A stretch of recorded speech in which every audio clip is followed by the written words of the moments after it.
Terra Espiritual apresenta o Evangelho de Jesus.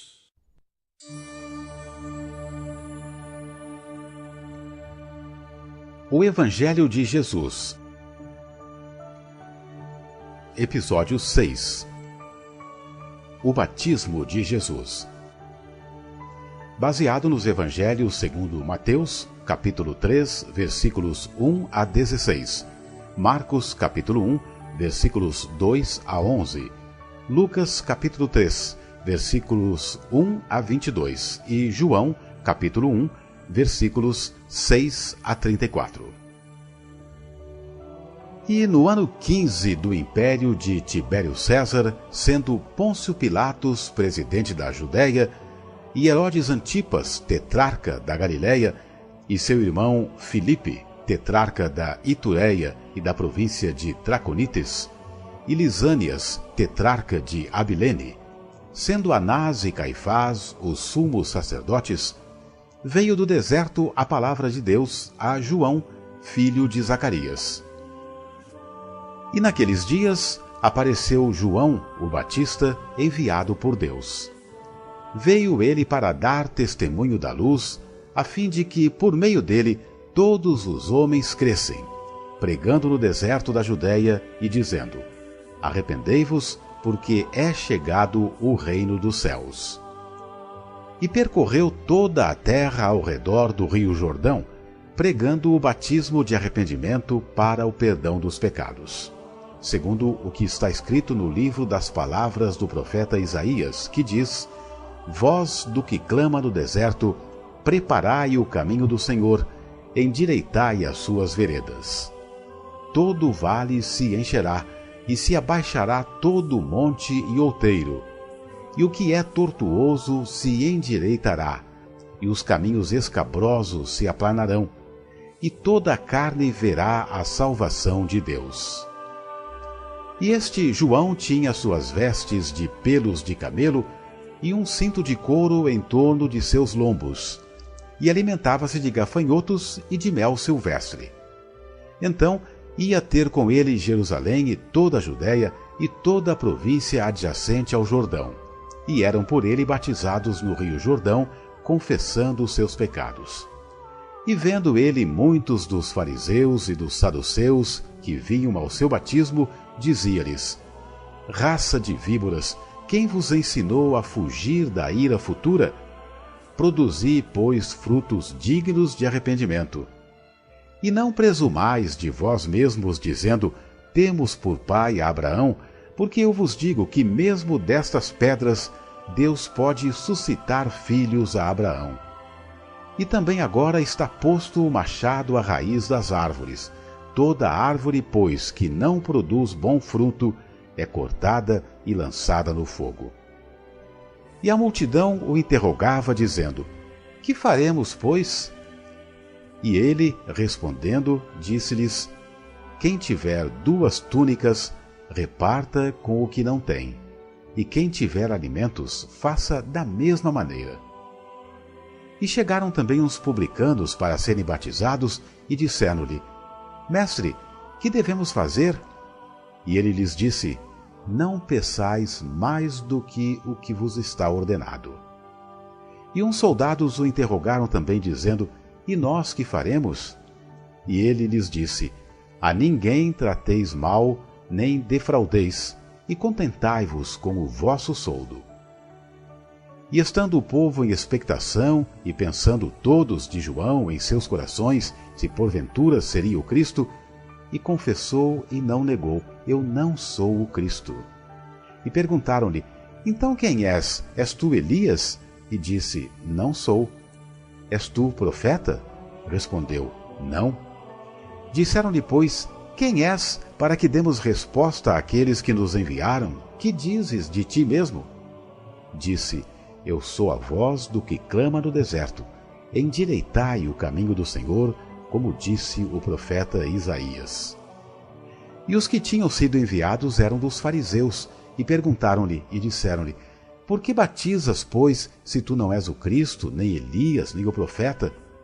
João respondeu-lhes, dizendo: Eu batizo com água, Mas no meio de vós está um a quem vós não conheceis. Eu, em verdade, vos batizo com água para o arrependimento. Mas aquele que vem após mim é mais poderoso do que eu, cujas alparcas não sou digno de lavar. Ele vos batizará com o Espírito Santo e com fogo. Em sua mão tem a pá, e limpará a sua eira, e recolherá no celeiro o seu trigo, e queimará a palha com fogo que nunca se apagará. Estas coisas aconteceram em Betabara, do outro lado do Jordão, onde João estava batizando. Então veio Jesus, de Nazaré da Galileia, ter com João junto do Jordão, para ser batizado por ele. Mas João opunha-se-lhe, dizendo: Eu careço de ser batizado por ti, e vens tu a mim? Jesus, porém, respondendo, disse-lhe: Deixa por agora, porque assim nos convém cumprir toda a justiça. Então ele o permitiu. E sendo Jesus batizado, saiu logo da água, e estando a orar, eis que se lhe abriram os céus, e viu o Espírito de Deus descendo como pomba e vindo sobre ele. E eis que uma voz do céu dizia: Este é o meu Filho amado, em quem me comprazo. Disse João, o Batista: Eis o Cordeiro de Deus que tira o pecado do mundo. Este é aquele do qual eu disse: Após mim vem um homem que é antes de mim, porque foi primeiro do que eu, e eu não o conhecia. Mas para que ele fosse manifestado a Israel, vim eu, por isso, batizando com água. E João testificou, dizendo: Eu vi o Espírito descer do céu como pomba e repousar sobre ele. E eu não o conhecia, mas aquele que me mandou a batizar com água, esse me disse: Sobre aquele que vires descer o Espírito e sobre ele repousar, esse é o que batiza com o Espírito Santo. E eu vi e tenho testificado que este é o Filho de Deus. E logo o Espírito o impeliu para o deserto. Comentários. Antes do nascimento do amado Mestre Jesus, havia um ser humano que era considerado divino, Senhor, Salvador do mundo, Filho de Deus, Redentor. Era o imperador César Augusto. O Império Romano seria mantido pelo culto ao imperador divino, aos deuses da guerra, que através das vitórias sucessivas garantiriam a riqueza do povo romano, e a paz seria estabelecida sufocando os bárbaros ameaçadores do império. E no império não haveria lugar para outro ser divino além de César, muito menos um ser divino vindo da Galiléia judaica. Mas a história se encarregaria de sepultar o nome de César Augusto nas páginas dos livros e o nome de Jesus nos corações dos homens. Mas isso não aconteceu da noite para o dia. Segundo o historiador Flávio Joséfo, Herodes o Grande, nomeado por César Antônio no ano 40 antes da Era Comum, como rei dos judeus, morre no ano 4 antes da Era Comum, provavelmente num eclipse lunar ocorrido durante uma Páscoa judaica. Após seu falecimento, César Augusto dividiu o reino de Herodes em duas partes. Uma metade ficou para Arquelau, enquanto que a outra metade dividiu em outras duas partes, cabendo a Herodes Filipe uma parte e a Herodes Antipas a outra. Cada um destes representantes de Roma se encarregava de explorar os tributos e enviar a Roma, variando de 100 a 200 talentos. Considerando que um único talento equivalia a 6.000 denários, ou seja, o equivalente a 20 anos de trabalho de uma pessoa comum, percebe-se o quanto a Judéia e a Galiléia eram exploradas pelo Império Romano. Neste momento, Pôncio Pilatos era o governador da Judéia. descendente das regiões montanhosas do sul de Roma, uma região de homens brutais que foram conquistados pela força da República 300 anos antes da Era Comum. Pilatos significa hábil com uma lança. O pai de Pilatos, sob proteção de Júlio César, ascende socialmente para a categoria dos nobres cidadãos de Roma. Em troca, nada mais lhe é esperado senão fidelidade e pulso firme quando for necessário usar. Diferente de seu pai, Pôncio Pilatos não era um guerreiro, era um administrador. Citado pelos historiadores como cínico, insensível, orgulhoso e às vezes cruel. Anás, ou Ananaus, era o sumo sacerdote desde o ano 6 antes da Era Comum, e foi deposto por Valério Grato, governador da Judéia, no ano 15 da Era Comum. Caifás, sumo sacerdote, genro de Anás, seria aquele que viria a conspirar contra a vida do amado Mestre Jesus em seus últimos dias. Era um colaboracionista com o Império Romano, o que lhe garantiu a chefia do Sinédrio por um período muito longo entre os anos 18 até 37 da Era Comum. Com certeza, a menção de Anás e Caifás juntos significa a influência que Anás exercia sobre Caifás. No Evangelho de Jesus, segundo João, dos versículos 6 a 8, já encontramos sorrateiramente escondido a informação da pré-existência do espírito ao corpo material. Isto é, do plano espiritual foi enviado à Terra alguém para dar testemunhos sobre o amado Mestre Jesus. Essa missão coube, conforme já vimos em outros episódios, ao antigo profeta Elias, que agora reencarnado como filho de Zacarias e Isabel, chamado nesta experiência carnal de João, viria com sua autoridade preparar os caminhos do Mestre Jesus. Se foi enviado por Deus, é porque já existia no plano espiritual da imortalidade. A evidência não está velada, e sim explícita, até porque para a cultura judaica desta época, como hoje também, a reencarnação era uma possibilidade discutida, como também a ressurreição material da carne ou a aniquilação total, como criam os saduceus.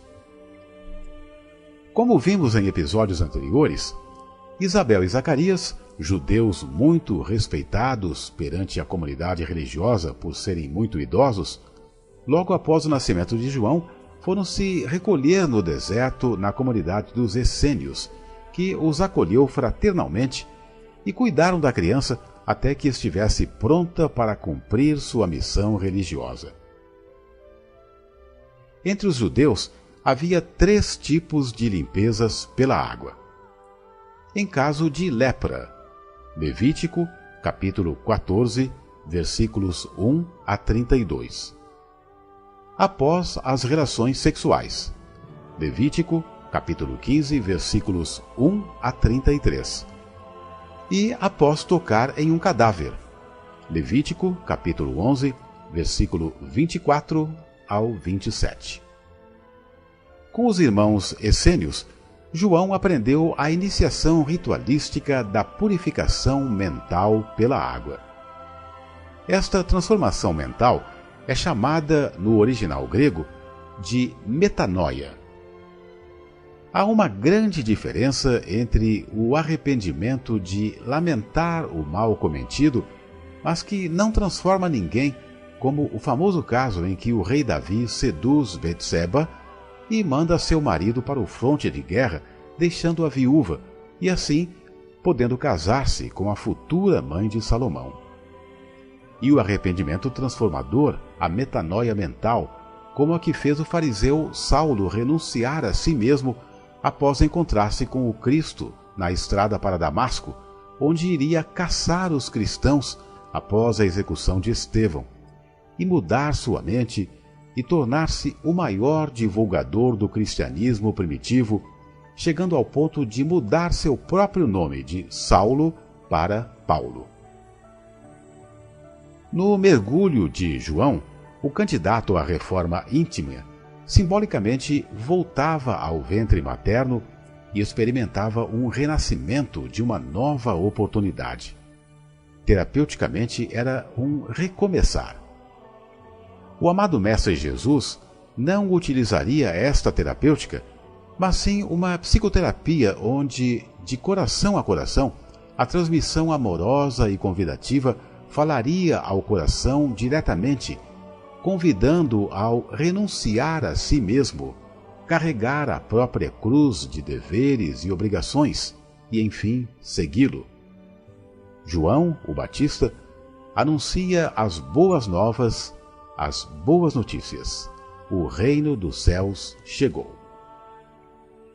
No Evangelho segundo Mateus, utiliza-se este termo cerca de 31 vezes, evitando fazer como os demais autores gregos, o equivalente reino de Deus, só utilizado por Mateus 4 vezes em respeito ao nome divino representado pela grafia do tetragrama. João anuncia novos tempos para uma comunidade agora mais amadurecida e não mais brutalizada como aquela dos tempos de Moisés. Agora, a responsabilidade seria maior, pois a vivência do espírito da Torá seria mais necessária do que a formalidade externa. Só o que teria valor seria o conteúdo, não a forma. É hora de semear a responsabilidade junto da maturidade, da amorosidade. A colheita virá em seu devido tempo. João é anunciado como a reencarnação de Elias. Lucas, capítulo 1, versículo 17. Confirmado por Malaquias, capítulo 3, versículo 1.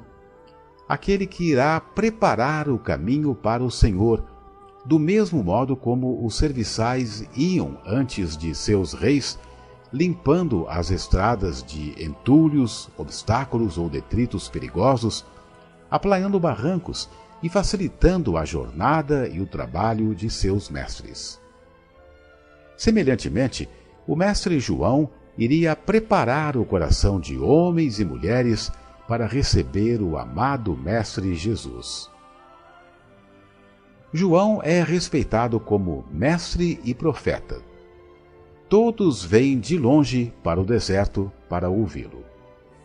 Muitos, todavia, são mais áridos que o deserto. São homens e mulheres desertos de valores e sentimentos nobres. E o mestre João, com autoridade, sem autoritarismo, clama e conclama à razão e ao discernimento.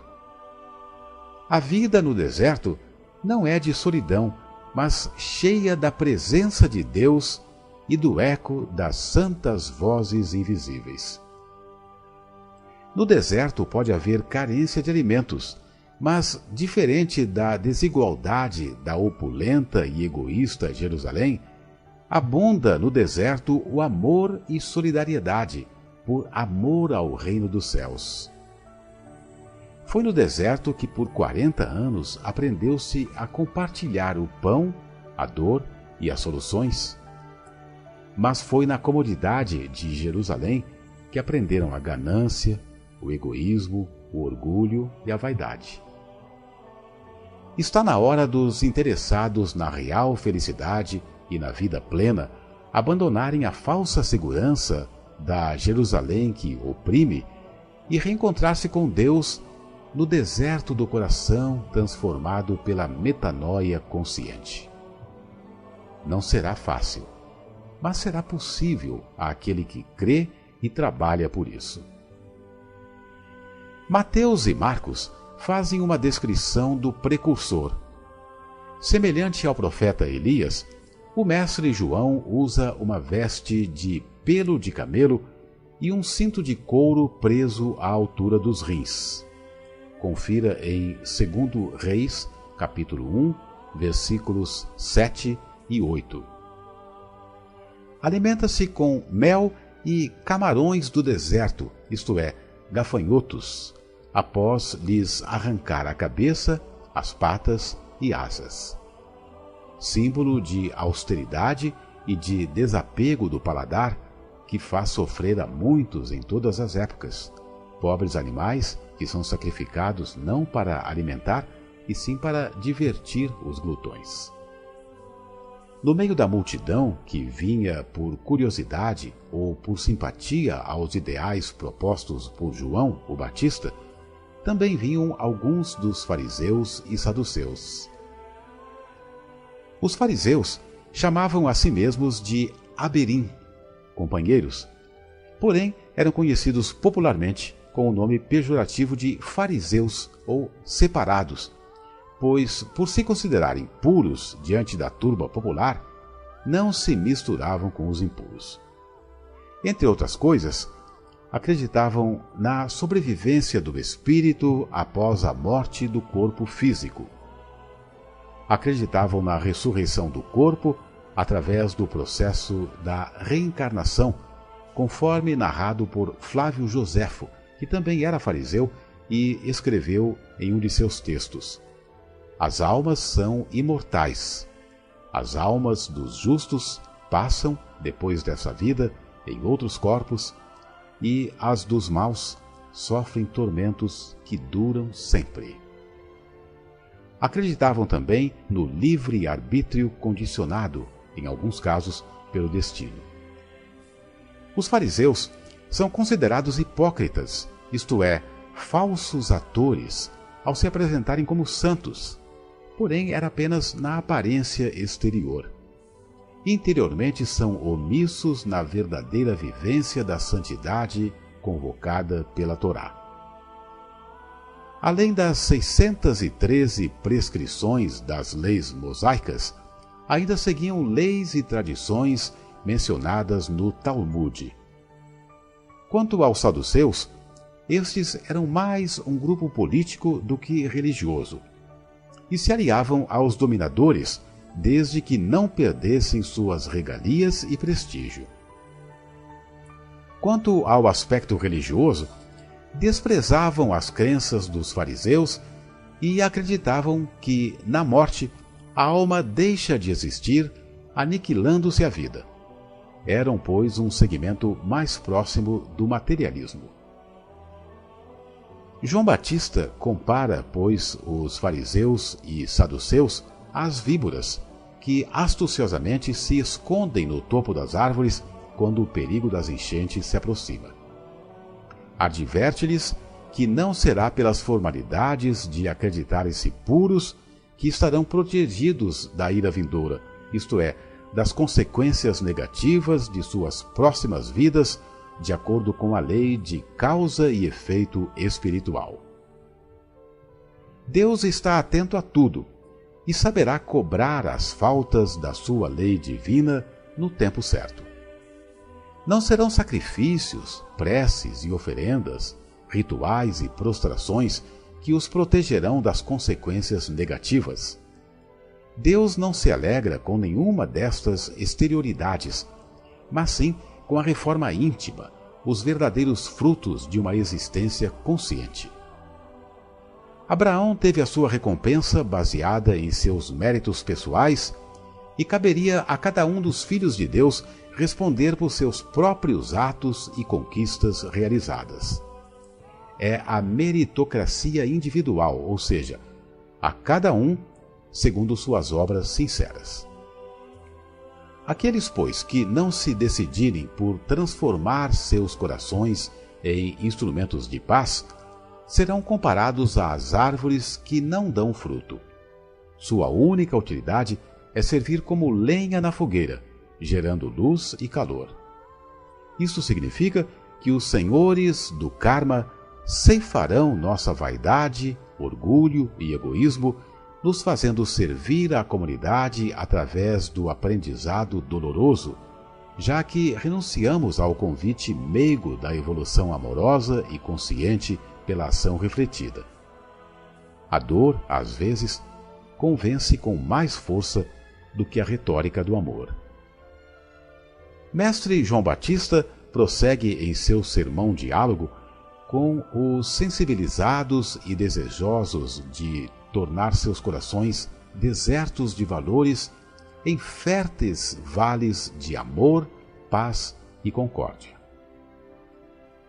Ao povo, convida a compaixão, solidariedade e renúncia aos apegos do egoísmo tresloucado, compartilhando vestes do corpo e alimento ao corpo com quem nada tem.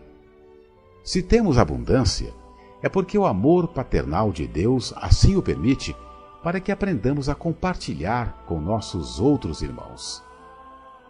Aos publicanos, funcionários públicos, cobradores de impostos, ensina a justiça de não cobrar mais do que está prescrito. Aos soldados, evitar a arrogância do abuso do poder e a vaidade do mando, contentar-se com o soldo e ser instrumento de justiça e de paz. Para todos, a brandura, a observação das leis de Deus e as observâncias de respeito para com o próximo, a fim de uma vida em paz, solidária, constituindo uma família de Deus na terra, onde irmão sustente irmão. Sua explicação será desenvolvida pelo Mestre amado Jesus em muito breve. Essa semelhança demonstra tanta proximidade entre as duas missões de espalhar a Boa Nova, que fortes indícios levam-nos a crer que, durante algum tempo, o amado Mestre Jesus e outros futuros discípulos do Rabi da Galileia foram seus discípulos diretos. O amado Mestre Jesus, com certeza, após o testemunho da multidão na unção batismal do Jordão, teve que deixá-lo para seguir com sua própria missão. João adverte ao povo que ele, João Batista, convida à renovação com a purificação interior de um retorno ao pensamento em Deus. Esta é uma doutrina branda, como um mergulho nágua, quando comparada com a doutrina e os ensinamentos que viriam com o Messias, uma doutrina transformadora e revolucionária, de mutação poderosa como o fogo que transforma madeira em cinzas ou ferro em arados. A alma do homem necessita despertar com uma força mais eficaz, pois nosso coração é duro demais. Tamanha é a dureza de nosso coração que deixa de lado o fogo do amor, mas se transforma pelo fogo da dor, da consciência culpada, do arrependimento ou da provação. João alega humildemente que seu primo, Jesus, traz uma pureza e uma sabedoria bem maior que a sua. Por isso, não é sequer digno de desamarrar-lhe as sandálias. Sem nenhuma relação com a lei do levirato, descrita em Deuteronômio, capítulo 25, versículos 5 a 10. Aqueles que sinceramente descobrissem em si mesmos a estrada para o reino dos céus e convertessem seus corações ao amor, seriam comparados ao nobre trigo que se coloca nos celeiros para saciar a fome dos esfaimados espirituais. Mas aqueles que, cultuando a ilusão e o narcisismo, valorizando mais a autogratificação e se encastelando no egoísmo, estes seriam consumidos pelo fogo inextinguível da justiça de Deus e recapitulariam o aprendizado através da eficiente pedagogia da dor. Semelhante ao aluno desleixado e negligente que é surpreendido pela reprovação no final do ano, mas que terá que submeter-se novamente a todas as enfadonhas matérias que não valorizou, mas que, ao final, será aprovado com mais maturidade. Da mesma forma, Deus não desiste de nós. E é por isso que o amado Mestre Jesus veio, para despertar nossas consciências sonolentas ou adormecidas. Questionado, ele afirma não ser o Cristo. Como poderia? Interrogado, nega também ser o profeta Elias que retorna. Como poderia lembrar? Como todos nós, João foi abençoado pelo esquecimento do passado que impediu-lhe de rever a matança dos 450 sacerdotes do deus cananeu Baal. Poderia ter exigido a conversão destes ao Deus de Israel, mas preferiu, orgulhosamente, abusar do poder a ele confiado. Sem o trauma da lembrança, pode dedicar-se desde cedo à sua missão de espiritualizar-se para poder espiritualizar a outros. Apesar disso, dos nascidos de mulher na terra, não havia ninguém maior do que João. Mas o menor do reino dos céus é a ele superior, ensinaria o amado Mestre Jesus.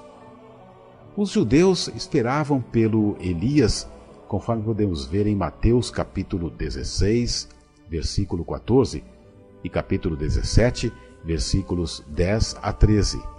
Marcos capítulo 9, versículo 12, e capítulo 15, versículos 35 e 36, e Lucas, capítulo 1, versículo 17. E o Mestre Jesus o confirmaria, e seus discípulos entenderiam o processo de reencarnação de Elias em Mateus, capítulo 11, versículo 14, Mateus, capítulo 17, versículos 11 a 13, e Marcos, capítulo 9, versículo 13.